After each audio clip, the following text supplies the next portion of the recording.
திருமணமாகாதவர்களுக்கு உங்கள் துணை விரைவில் உங்களோடு கைகோக்கப் போகிறார்.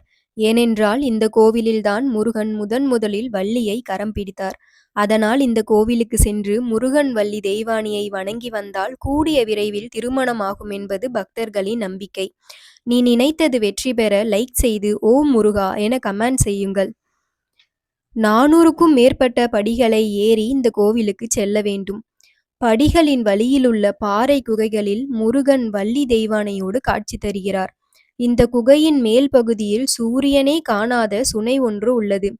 திருமணம் ஆகாத பெண்கள் இந்த நீரை எடுத்து தலையில் தடவி எனக்கு நல்ல கணவர் அமைய வேண்டும் என வேண்டுவது வழக்கம். இந்த கோவில் வேலூரிலிருந்து சுமார் 25 கிலோமீட்டர் தொலைவில் உள்ளது.